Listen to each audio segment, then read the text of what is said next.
తదుపరి వృషభ రాశి.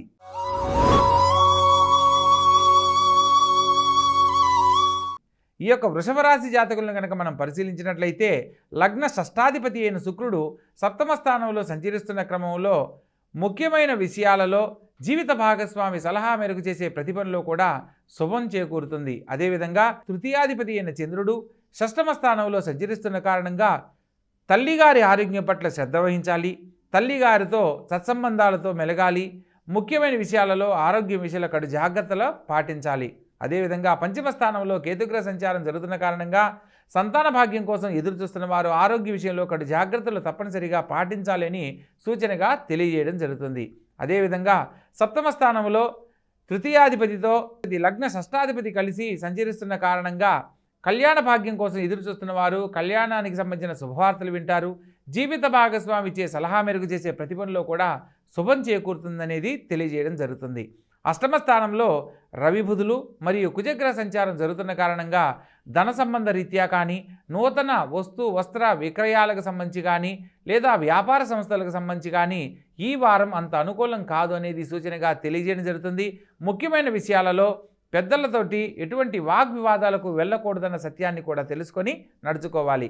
అదేవిధంగా తృతీయాధిపతి అయిన చంద్రుడు భాగ్యస్థానంలో వారం చివరిలో సంచరించబోతున్న కారణంగా ప్రభుత్వ సంబంధమైన ఉద్యోగం కోసం ప్రయత్నం చేస్తున్న వారికి ఆర్థిక లాభంతో ప్రభుత్వ సంబంధమైన ఉద్యోగాన్ని పొందే అనుకూలత ఏర్పడుతుంది. అదేవిధంగా రాజ్యస్థానంలో శని సంచారం జరుగుతున్న కారణంగా రాజకీయ రంగంలో రాణించాలనుకున్న వారికి నూతన అవకాశాలు, పై అధికారుల సహాయ సహకారాలు చక్కగా లభ్యమవుతాయి. అదేవిధంగా లాభస్థానంలో రాహుగ్రహ సంచారం చేత దూర ప్రాంతాలలో స్థిరపడాలనుకున్న వారికి నూతన అవకాశాలతో పాటు ఉన్నతమైన విద్య ద్వారా మంచి గుర్తింపు లభించడానికి ఇది అనుకూలమైన కాలంగా తెలియజేయడం జరుగుతుంది.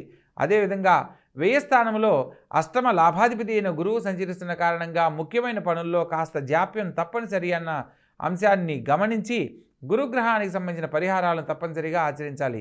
మొత్తం మీద ఈ రాశి వారికి అష్టమాధిపతి అయిన గురువు వ్యయస్థానంలో సంచరిస్తున్న కారణంగా ఇబ్బందుల నుంచి ముఖ్యమైన పనుల్లో ఆటంకాలు తొలగిపోవడానికి గురు సంబంధమైన దేవతారాధన ఆచరించాలి. ప్రత్యేకంగా పేదవారికి పసుపు వర్ణంలో ఉన్న వస్త్రం దానం ఇవ్వడం కానీ లేదా శనగలు 1.25 కిలో నవగ్రహాలలో గురుగ్రహానికి సంబంధించి దానం ఇచ్చి మీ యొక్క ముఖ్యమైన విషయం గురించి కనుక భగవంతునికి చెప్పుకున్నట్లయితే దాంట్లో ఎదుర్కొనబోతున్న సమస్యల నుంచి బయటపడి సంపూర్ణమైన ఆనందాన్ని, ఆరోగ్యాన్ని పొందడానికి అవకాశం ఏర్పడుతుంది.